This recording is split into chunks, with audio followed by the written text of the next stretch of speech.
I think one already again. I think one already exists, and it's just a hands-off sort of god. Um, and maybe it thought things were tough, and the one time it got involved was it created the Emperor of Man, and perhaps that the best course for humanity in this universe, in this world, is that the Horus Heresy had to happen so that the Emperor could be critically injured and forced to stay upon his throne and not exactly be an active entity, but instead one that can just sort of guide and make the warp travel kind of like safe or whatever. Eh? Hey there, guys. All right, today we are back with some more Luatin, and I am trying a thing where I do not yap as much. I'm going to try and keep these intros to like at the very least a minute or less. My goal is 30 seconds or less. But this time we might go over the 30 seconds, so I'm going to try and talk really, really fast so that I don't waste that much time here.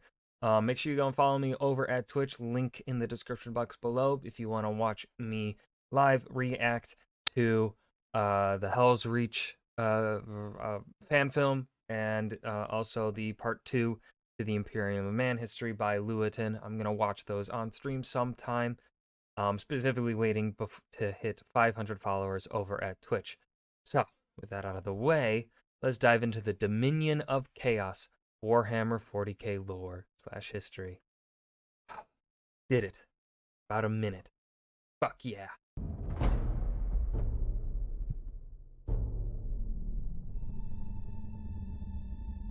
In the grim darkness of the far future, there is only Wag.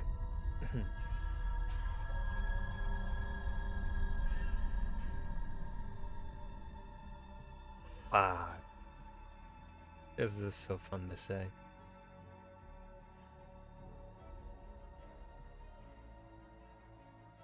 Very ominous.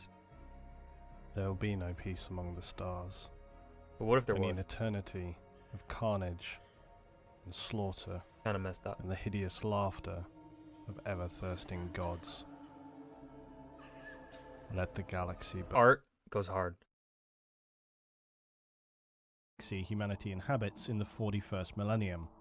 By the 42nd millennium, these dark forces have become wide-reaching and caused destruction beyond estimation.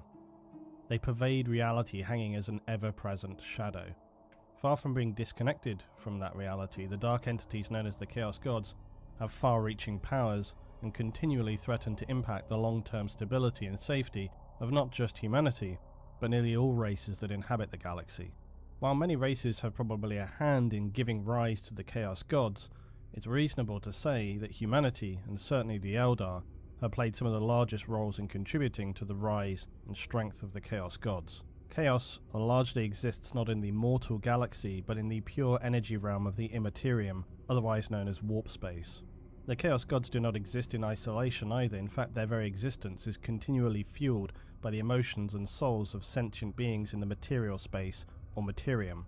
Warp space itself is a bizarre and terrifying place to mortal entities, as it exists without the established laws of time and space. It is a highly unstable realm subjected to endless disturbances, not to mention the horrifying and immensely dangerous creatures that exist there. Without enlisting the skills of psychic navigators, as well as the Emperor's Astronomicon, the psychic beacon back on Terra, then using the warp to travel would be immensely dangerous, if not impossible. Yet even with the power of the Emperor behind them, humanity as it stands... I was under the assumption that reversing the warp without any of that shit is impossible. I feel sometimes some of the stuff that we hear throughout these videos, some of the things I feel like are changed from video to video. And I'm just getting, some of this stuff just confuses me because it's like, wait, I thought someone else said this one thing, but now you're contradicting that. And I'm like, what? What is it? would be unable to function without the use of the warp. Even with this powerful means of crossing vast expanses of space, true long-distance travel across the galaxy can still take months or even years. Within this strange realm exist bizarre entities drawn to the psychic emanations of mortal creatures. Some of these entities, like the astral spectres, are pure warp creatures who are formed by the psychic energy and ignorant actions of untrained psychers who unknowingly, while exploring their powers, formed these creatures in the warp. Other entities, like the enslavers, are more ancient and What the fuck is this thing, dude?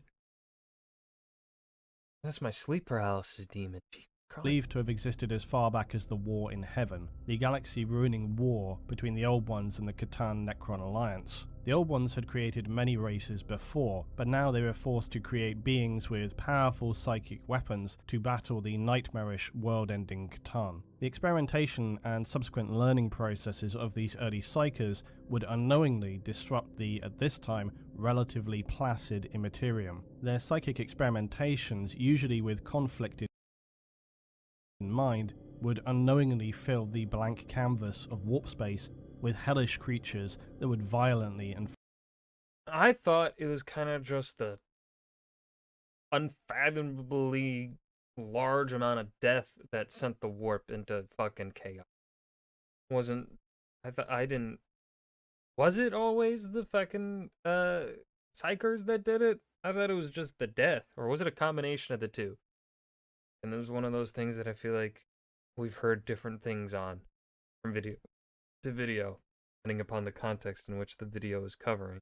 forcibly breach the gap between warp and real space, the most powerful of these being the enslavers, and they would But dominate, I could also just be misremembering things, which is entirely possible. enslave, if you will, using the collapsed and transmuted bodies of early psychers as portals. This would then allow more of other warp entities into real space. And these warp beings would become one component of the downfall of the Old Ones, as their own creations then fell victim to the command of enslavers.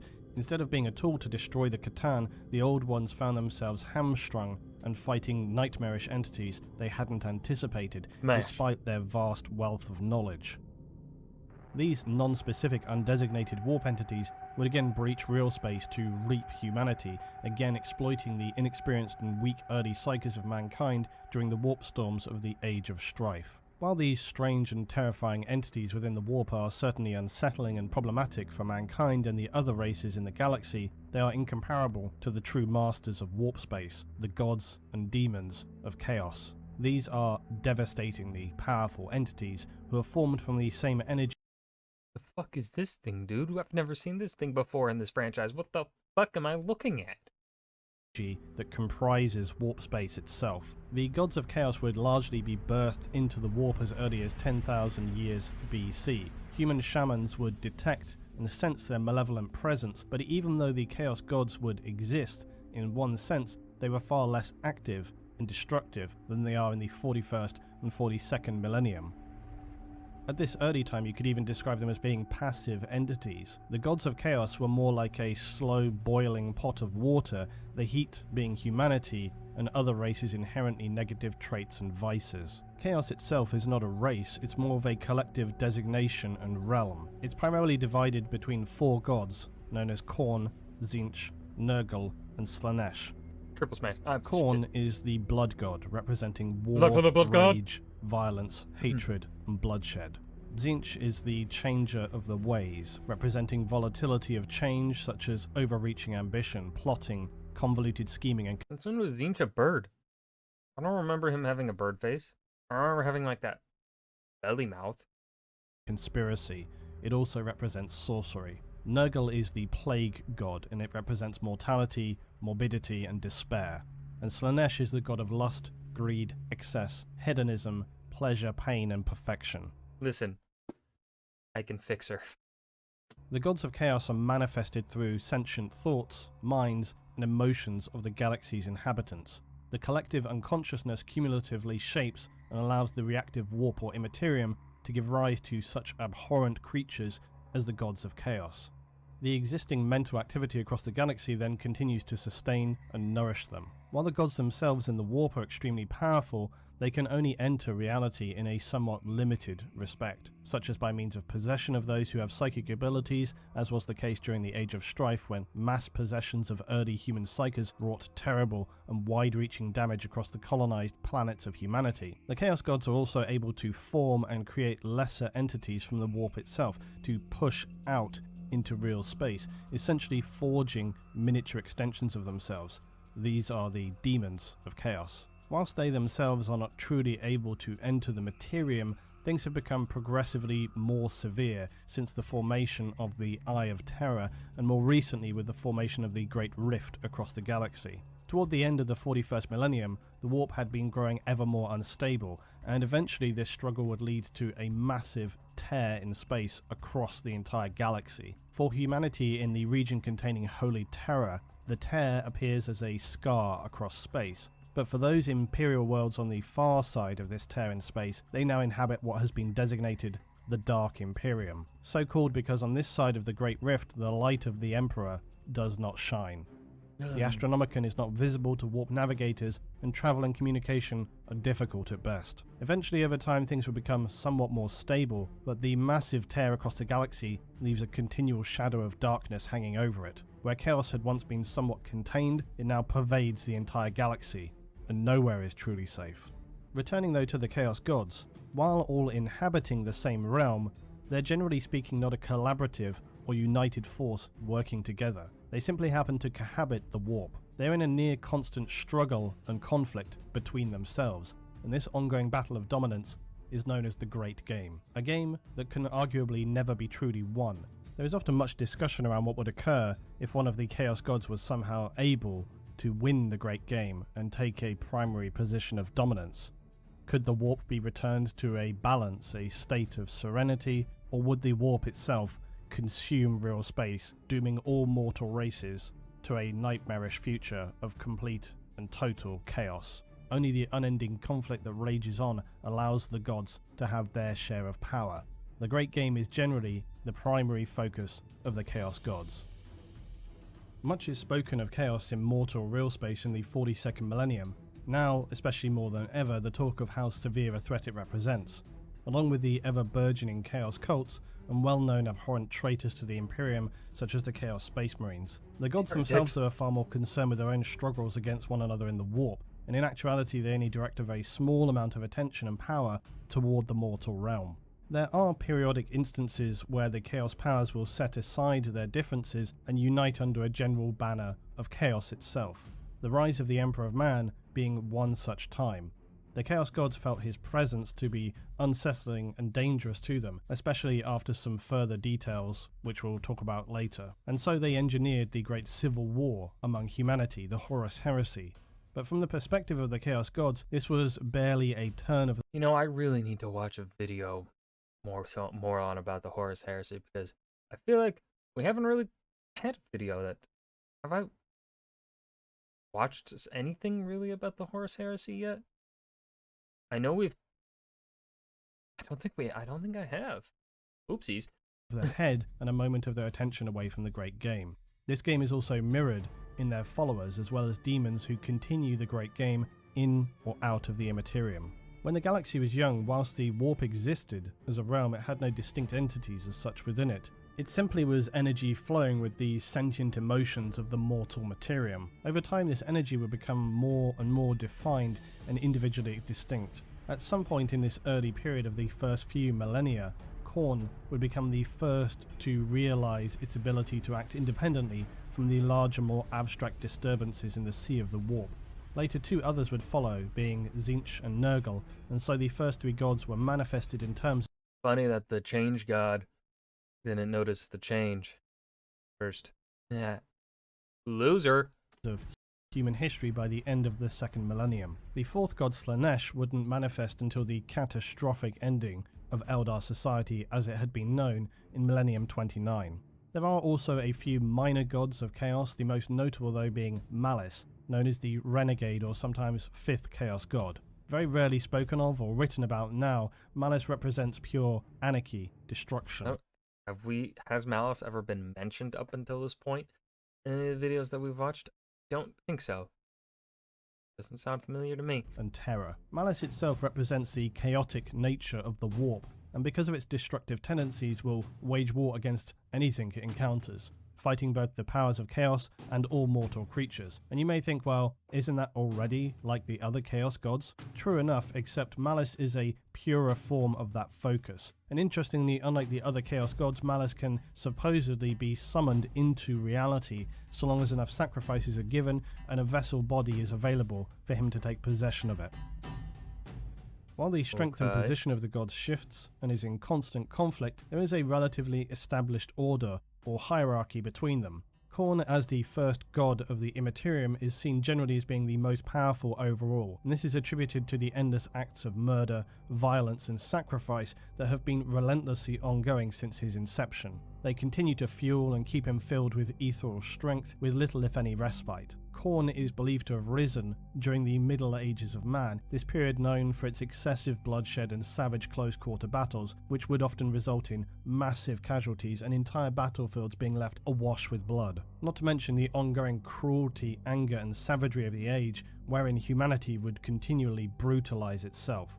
Each conscious act of violence, fury and bloodshed contributes to Khorne's power, whether those individuals actively follow him as a god or not. Followers of Khorne are warriors without exception. He has nor requires no temples.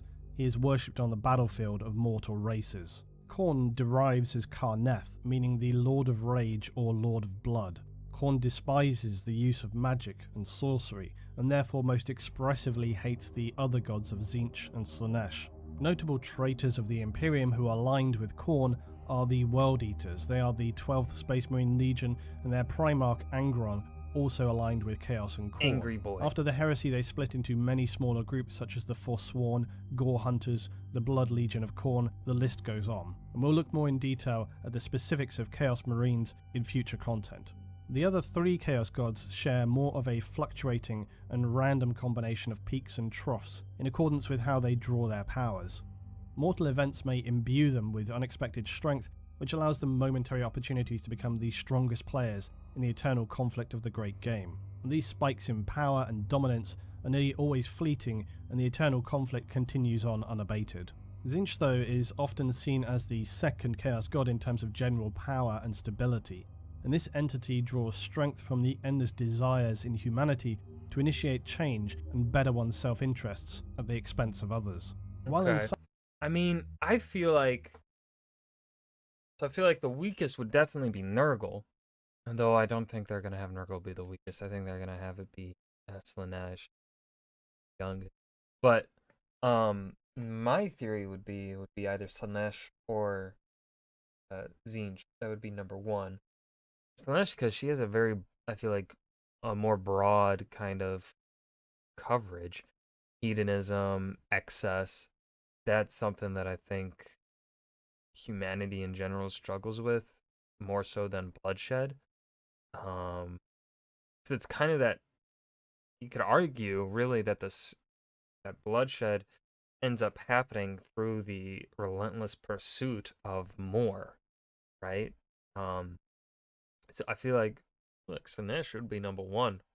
I'm not saying that just because she's got titties, okay? All right? That's only like 70% of my reasoning. In some respect, these can even be positive drives, all too often within humanity, consciously, unconsciously, or surreptitiously. But also, I think with what we're hearing here about Tzeentch, I could see Tzeentch should probably be number one. That desire of change, I don't know, I feel like that's a constant within humanity. And I feel like that would be a constant within any sort of sentient being throughout the universe. These desires lead to scheming, plotting, and corruption. The strength of drive to acquire a different life can result in burning down institutions and established norms. It can throw states into civil war and even threaten the stability of entire planets, not to mention the well-established greed of mankind. These drives can sometimes even create events that can determine the fate of the galaxy. All of this, in essence, is Tzeentch. It is the god of great change and despair in the Materium. And the never-ending selfishness, the single-minded desires of power mean that mortal creatures can gift Tzeentch with powerful bursts of ethereal strength. Tzeentch could be described as, well, as the architect of fate. The 15th Legion of the Thousand Sons became almost unintentionally associated with the Chaos God of Change, Magnus the Red Dead Primarch also now elevated to a demon prince. The god Nurgle, however, is far less subtle than Tzeentch in how it draws its power, for Nurgle bathes and wallows in the agony, indeed the abject misery, of others' physical corruptions. Disease, plague and galactic pandemics are its dominion. Nurgle as a god is often regarded as the god of all, because few mortal creatures seem able to escape physical corruption at one time or another. Okay. And whereas the other Chaos Gods usually align with specific individuals or those inclined to a certain activity or behavioural pattern, there is no discrimination with Nurgle.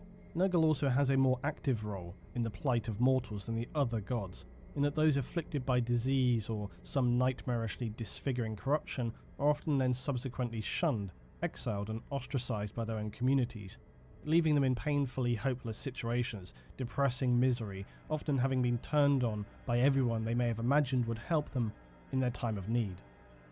They find themselves turning to dark whispers, to Nurgle, who will then perhaps most disturbingly not cure them from their diseased and disfigured state as compensation for their spiritual devotion. If anything, their condition may often be exacerbated, but instead it will allow them to permanently live on in their unfortunately abhorrent condition.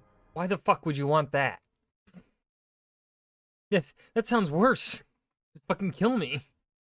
To remain as a horrific parody of their former selves, with some minor benefits.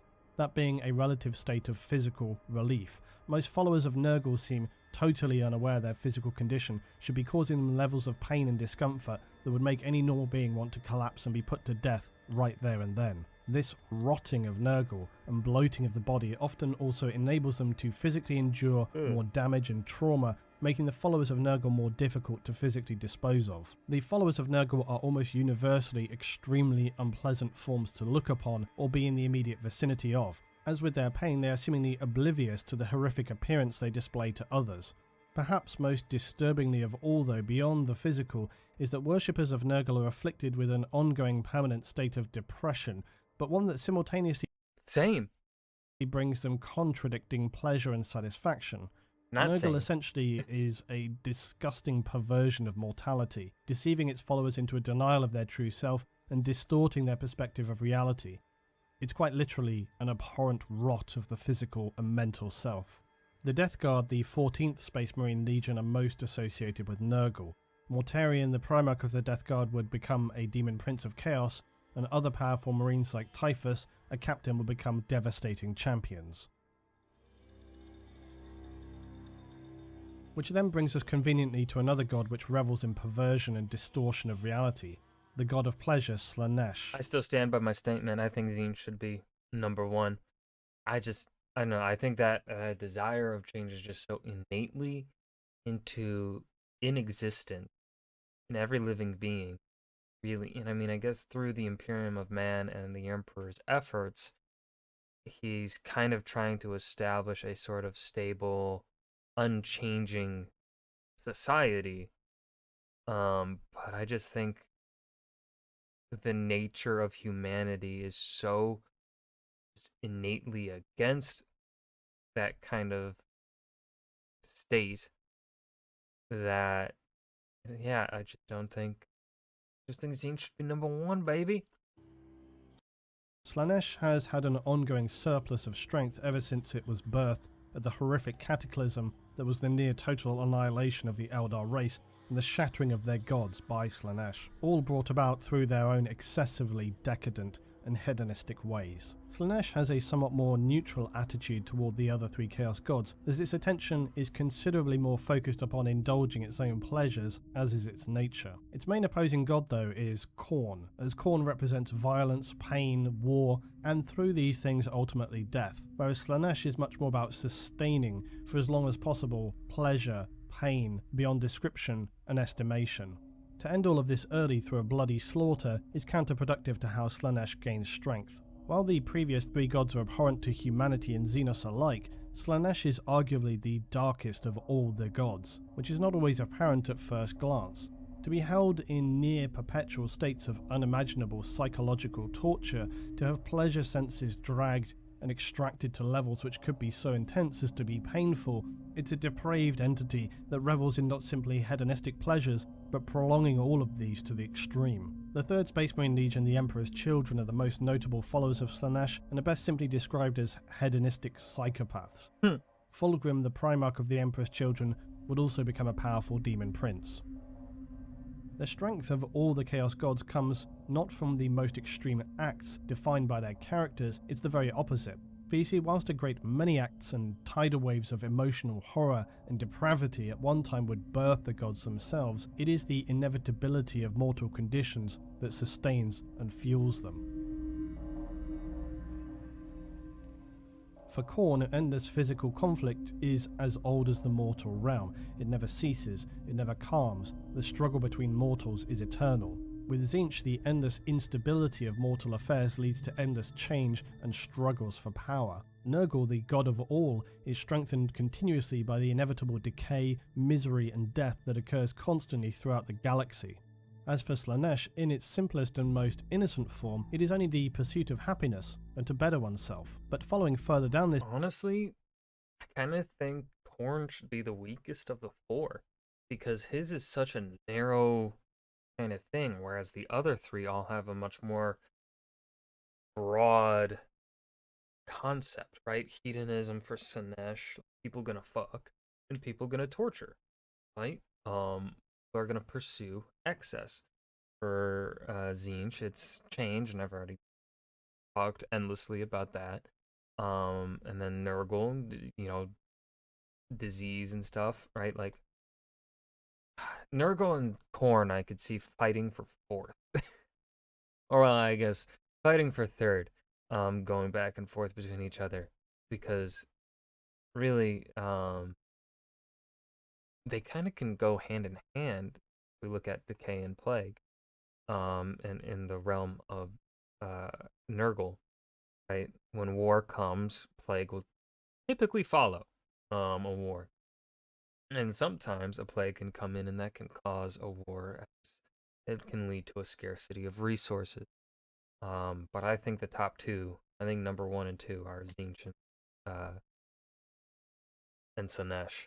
This path leads to corrupting Do you desire, agree with but me? little by little Let me eating know. away at a mortal desire from the inside, to gain a little bit more pleasure each time. Indeed, perhaps the happiness and pleasure is gained not even by the end results, but maybe in the acts themselves, requiring them to be a little bit more each time. It is a creature that is fueled by the latent inability of mortals to be content. Mahesh. Glory, Pirate, wealth, space pirate. success, Oh. physical desires, all of these lead down a path to Slaanesh, where only damnation awaits. Through the ever-changing shift of power in the Great Game, one of the gods may become dominant over the others for a time. Their absolute goal is to have total domination over the Immaterium, a goal which by the very nature of their own limitations is essentially unattainable. So they and the warp being that it is their dominion is in a state of endless chaos.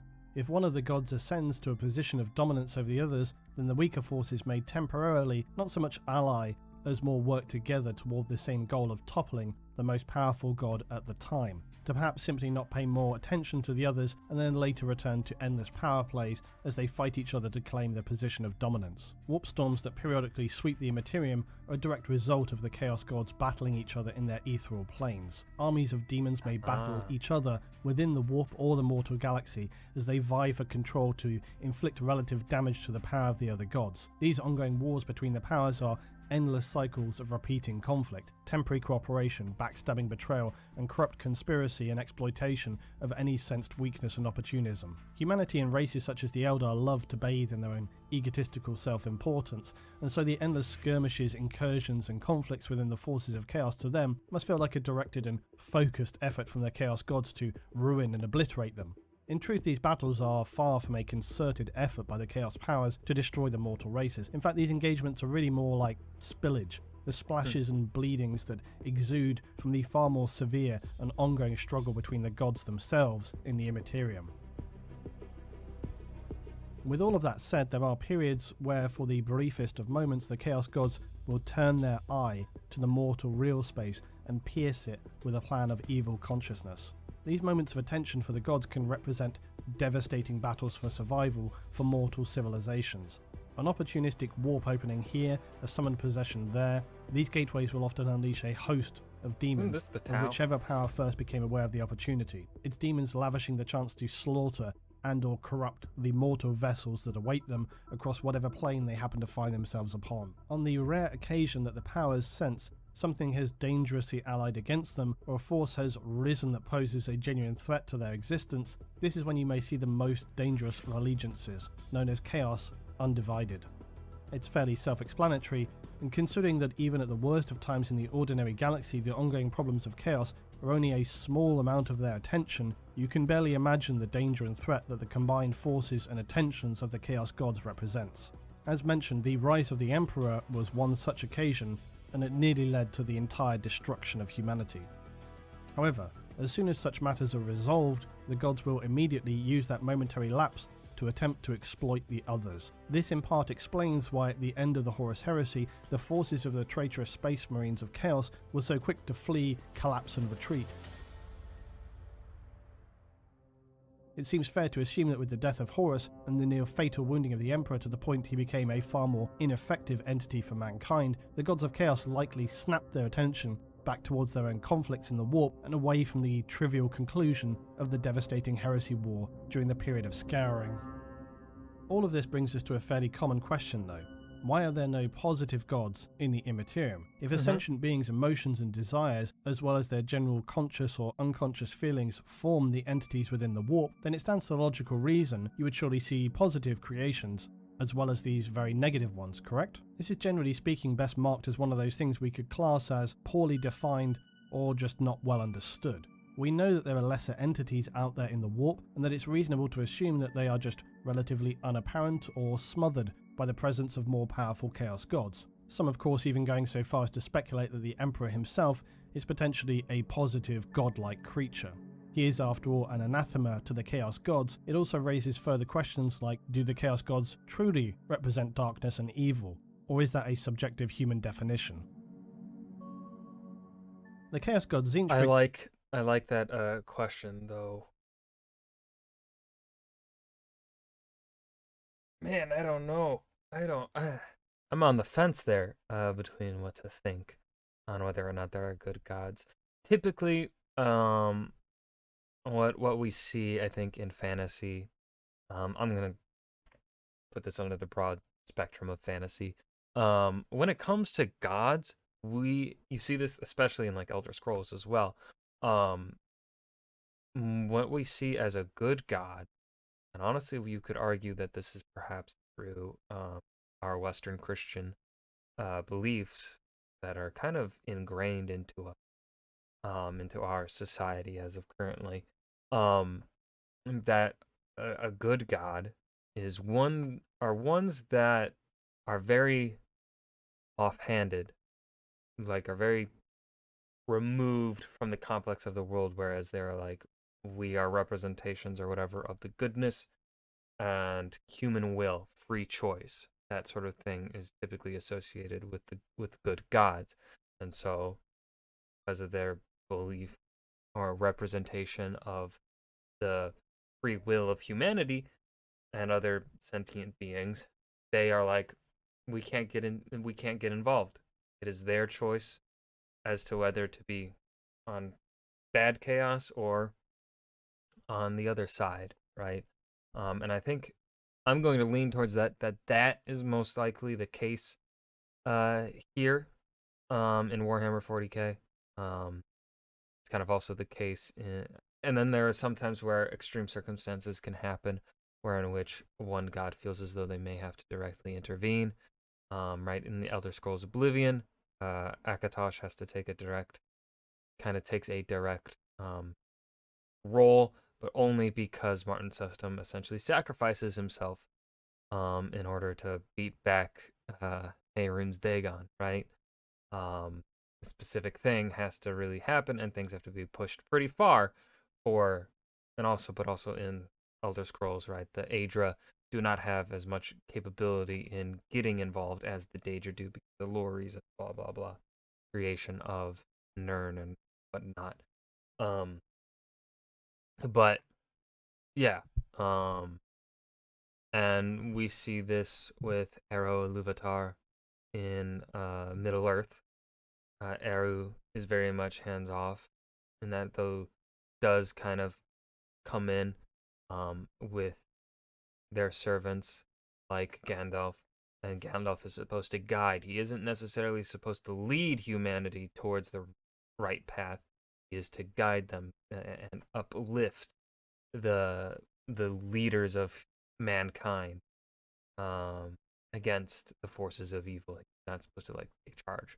Um, and that sort of thing. And so I'm gonna lean towards the good gods in Warhammer 40k just believe in the ultimate free free choice and free will of humanity, and they just don't mess with it. For example, revels in change and disruption, and whilst it's true you can make a connection of change and disruption being a negative thing, another view would be that it simply represents an opposing position of order and stability. Do we attach automatically the concept of evil to this? It's true that within the... And that is also a really good point. The black and whiteness that humanity often likes to try and put things under a binary, that humanity likes to put things under that really don't have a... do not work as a binary, right? So one person's order is stifling, and to another, freedom and chaos is too much, right? So it changes depending upon the person. So the Chaos Pantheon, their followers and wars cause devastating suffering, but arguably no more than any other race in the far future, and humanity itself is no beacon of purity and innocence when it comes to such things. It's worth remembering as well that without the depraved selfishness, violence and all the worst traits of mortal races, the Chaos Gods wouldn't even exist. So it's hard when you really think about it to ascribe that they are mindlessly evil. If anything, the Chaos Gods are a reflection of mortals as they peer into the ocean of the warp with their souls. With so much of what occurs in the galaxy of the far future, humanity will and has always attached unobjective, even irrational emotions and fears to events or individuals. It's what enables them to be perceived as being fundamentally good or bad. The Xenos race of the Orcs are a good example, often seen by humans to be foul, war-hungry, yes, even evil creatures bent on mindless destruction, brutal horrors, carnage, and slaughter without end. Good. But with further study, we know this not to be exclusively true. Orcs are not evil because they're not driven by some higher premeditated grand plan. They operate by design and instinct, and within that you could also include the Tyranids, Orc smash the universe, who operate with much of the same core drives. Depending how far along you want to go with this, it can become significantly complicated and very philosophical. Ultimately, we view things with a human point of view, but the key thing to understand is that chaos is not as simple as it being bleak, darkness, or evil. That is a humanistic projection overlaid onto it. In some respects, elements of the Chaos Gods and what they represent are actually positives, depending on your point of reference. And in saying this, I can feel Imperial Inquisitors heading my way with increasing urgency. Truly though, this is where things are slightly contentious. It's never to my knowledge expressly explained about the morality or the positive negative aspects of the Chaos Gods. There are subjective interpretations and quotations, and arguably it's just a matter of perception. We could, for example, look from an orc's perspective. A god like Khorne, that is a concentrated expression of violence and bloodlust, would not look dark, evil and abhorrent. For an orc, Khorne would look pretty positive, appealing, energizing even. Now of course, were it not for the fact that orcs have their own gods, Gork and Mork, I would never have any interest in following or worshipping chaos. On the other side of the coin, to some ordinary, non-superhuman citizens, extreme violence, bloodlust and death is perhaps shockingly not so positive or appealing. Are the Chaos Gods truly evil, or do they simply represent a balance of combined expression, where from a human perspective the negative aspects are much more pronounced? Khorne, for example, is known by some to also represent honour and courage. Tzeentch, while change can be a negative, can be a positive. Nurgle, while in this time undoubtedly it's slanted more towards horrific plague and mutation, yet it also to one degree can be about rebirth and even salvation. And Slaanesh, while all about dark and hedonistic excesses, is also about life and positive experiences, albeit for yourself. Some few would even go so far as to suggest that Slaanesh can represent love. I would imagine this to be more of an all-consuming love, though, that makes someone behave dangerously and irrationally, but love nonetheless. Chaos and the Chaos Gods can be not only about destruction and horror, but about the exploration of the further realms of experience. They are the edge of the expanse of consciousness and exist beyond the limits of human imagination. To this end, can you ever really say you would understand such beings or be able to comprehend what they could offer, what they could show you, or how this would alter your perception? I think, to quote You know another what I'm gonna explorer say. beyond the mortal world, the Chaos Gods and their domains are seen as demons to some, angels to others.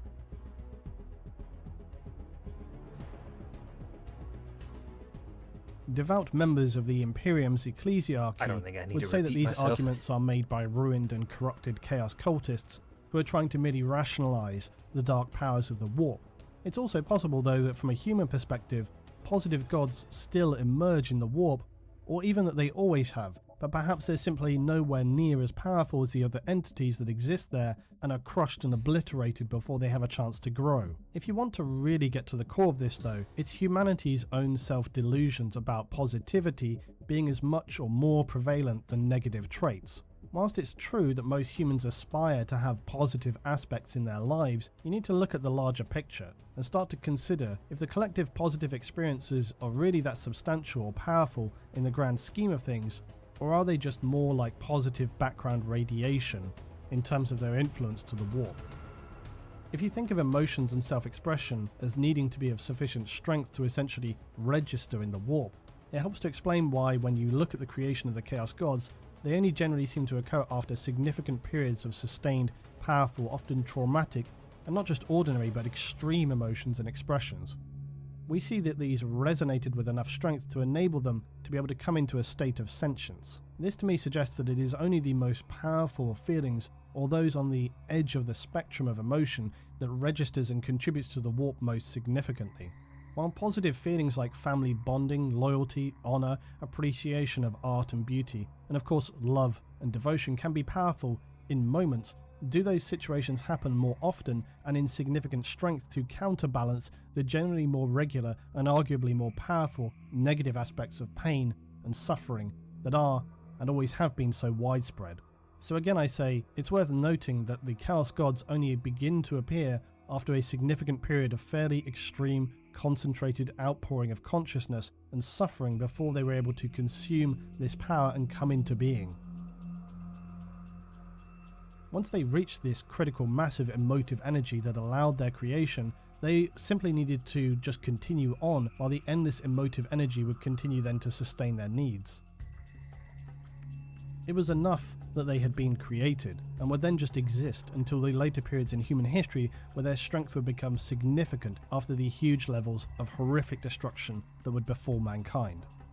Essentially, it would have taken, or would take, a very, very powerful, consistent act of positive consciousness to bring a true, positive God into existence within the warp. And that is... You see, what if it already? I personally one already exists because I think, uh,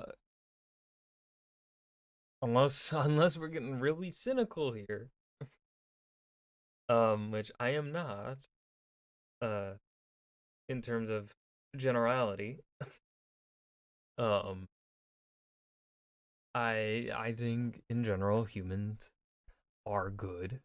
I think that is our innate alignment, so to say.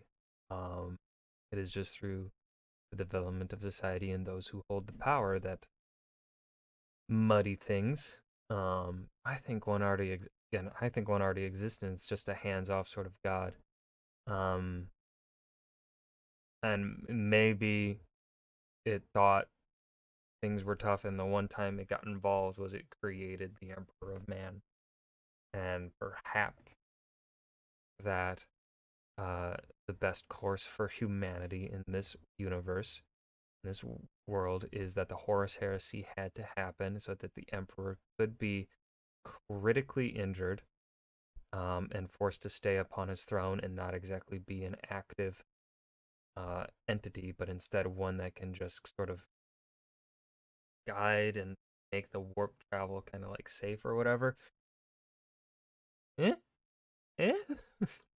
Is very unlikely given the current state of mankind in the 42nd millennium or any time previous. Of course, there is also just the even more simple rationalization that the warp for whatever reason is just more receptive to what we define as negative emotions and their associated actions than positive for whatever reason. In relation to how we perceive the warp, one thing that I think is a mistake to envision is negative forces as dark and positive forces as light. That is something always projected onto them. This is an age-old description, and it's like so many things overly simplistic and a part of humanity's embedded cultural delusions. We love to rationalize things in human terms, to visualize bringing light into darkness is always going to prevail. It's simple to imagine, because it's an ancient illustration. From a time in human history where these visualizations were designed to easily illustrate two opposing perspectives, to demonstrate to people that the righteous power and the side that they needed to align themselves with, to show them the positive aspects nullifying the negative ones. Light overpowers or pushes away the darkness. However, if you want to continue along with that thinking, you might also imagine that light may hold back the darkness, but that it never truly extinguishes it. Darkness is always there, waiting, and as soon as the light weakens, the darkness begins to creep in, to bleed. Personally, light cannot exist without dark, because if all you know is lightness, then there isn't lightness, right? Like, it's just a constancy, right? And the same goes for darkness. If all you know is darkness, then nothing's dark, because that's just the world you know. Light and dark have to coexist, because they create the other, right? Shadows don't exist unless there's light. No, that's that sort of thing. Bleed into the edges of a room to encroach and allow pockets of darkness to exist. Those small areas of darkness, who knows what they hold, and if the light dwindles or is extinguished, darkness will envelop what remains and dominate that space. The best summation is that a lot of perceptions are informed by realities that they themselves have individually experienced or been taught. There's undoubtedly also plenty of projection occurring, with people assigning negative traits to chaos. In reality, the gods themselves will not perceive nor be concerned by definitions so entirely human. One thing is for sure though, once the gods began to be aware that the activities of mortals outside their realm could imbue them with strength and thereby enable them to carry more strength into their great game, they became far more interested and proactive in influencing events in the material realm. Get that checked out. This is where the followers like cultists, Astartes traitors, and demons fit within the realm of chaos. They are the labourers of the gods, and their acts are always only to benefit their masters. Still, followers of chaos are not only those who can benefit from the realm. It is in fact suggested that the Emperor gained some knowledge by travelling through a gateway to the realm of the all-powerful chaos gods, apparently appeasing them with promises only he could give, and they in return allowed him to return with the science to unlock the mysteries of creation. This knowledge would enable him to create the demi-godlike figures of the Primarchs. Yeah, I don't believe that one. The Emperor, though seemingly lying to the dark gods about his intentions, would then suffer at the hands of their powers, as they scattered the gestating pods of the Primarchs across the galaxy, and they would not be reunited with the Emperor until the Great Crusade. Now, these realities only further muddy the water around the Emperor and his true intentions, his foresight and knowledge about chaos, why he would consider such actions as being necessary, or that he could back out of deals made with these gods of the Immaterium, and what his intentions were with regard to his own position within the multi-millennia spanning history of humanity in the dark future. Chaos is the most significant enemy of humanity in the future. The gods of the warp continually sow the seeds of any number of corrupting ways that eat away at our lives and our consciousness. These seeds of doubt, of fear, hatred, selfish ambition fester and rot away under the surface of society and the institutions of the Imperium, threatening to eat it alive from the inside out. The Chaos Gods seek to eternally exert their influence on the mortal realm, on its many races, and allow literal chaos to reign and give them strength for their great game. Interestingly though, the Chaos Gods also have by their nature a symbiotic relationship with the entities of the Materium, because the Chaos Gods only gain power through the actions, emotions and emanations of mortals collectively. So ensuring chaos, unrest, death, destruction, misery, and even hedonistic pleasures are all part of their aims. The total destruction of humanity or all mortal races would not be to their own best interests, whether they're aware of it or not, or whether they even care about that or not.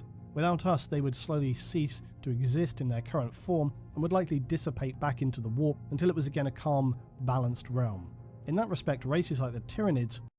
Perhaps it's a vicious cycle, and this is something that has repeated once before in the history of the universe. are far more Messiah. literally A dangerous. suggestion. However, it is the insidious nature of chaos that makes it so despised. It is so often not an enemy in plain sight. It hides, corrupts, and distorts the innocent. And whether the gods are truly aware of how reliant they are on mortals is another matter. They show little signs of concern for this, and their ongoing battle to destroy and corrupt continues. Even ever more severely in the 42nd millennium, now the Great Rift has torn through the galaxy, enabling the forces of chaos to have an ever more violent and invasive capacity. Now we will further explore the gods and forces of chaos in the future. They stand as the keepers of nightmarish hellscapes that most mortals dare to even imagine. Chaos has already inflicted untold damage on many races in the galaxy, most obviously the Eldar and the Imperium of Man, and they show no signs of relenting in their ever-ongoing quest to dominate all. Yet there is always hope. Always.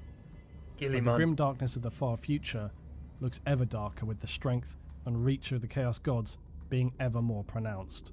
But there are those who care little about the forces of chaos and the gods therein. Creatures like the Orcs and Tyranids. There also remain those like the Eldar and mankind who are all too well aware of the danger that chaos poses to the entire galaxy to turn it into a warped, distorted realm of complete, total and literal chaos. And then there are the younger races like the Tau, who only now are beginning to understand the true nature of chaos. High Inquisitor Bronislaw is once known to have said that if my time in the Black Library taught me anything, it was, controversially, that chaos is already very much part of us. It deals in the currency of mortal souls and feeds off states and emotions that are in essence natural. Without us, there would be no chaos. Good and evil, right and wrong, these are binary oppositions that the inhabitants of this galaxy use to comfort and define themselves. Sounds like he's speaking near heresy right there. I'm afraid much of the God Emperor's work is done in the grey area in between. This is the more truly worrying reality that humanity is chaos, and chaos is humanity. What if we're the chaos? Chaos is the ugly horror of ourselves. It's the side of ourselves we cannot face. It is the darkness that we define upon each other. It is the evil that men do. It is the distilled nature of mortals.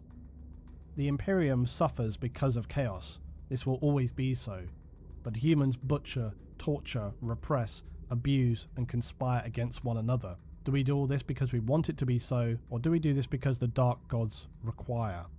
Do we know that humanity has free will? Or are we being danced like puppets to the tune and the whispers of the Dark Lords, more powerful than any mortal can understand? Now there are always many powerful quotes around the more defined chaos gods of Khorne, Nurgle and Slaanesh, but I think I would finish with something as Tzeentch would have it, that the Imperium is founded on chaos. And on Slaanesh. This was a good episode. I think this was one of my more, one of the ones I enjoyed most from Lewitton. Of course, the Orc video is still going to be one, but this one was really good, mainly because it posed the kind of questions that I like to consider when it comes to world building, and specifically when it comes to dealing with gods and that sort of concept within fantasy. This was up my alley. I hope you guys enjoyed as well. Remember to hit that like button and subscribe for more, and I will see you guys in the next video. Peace.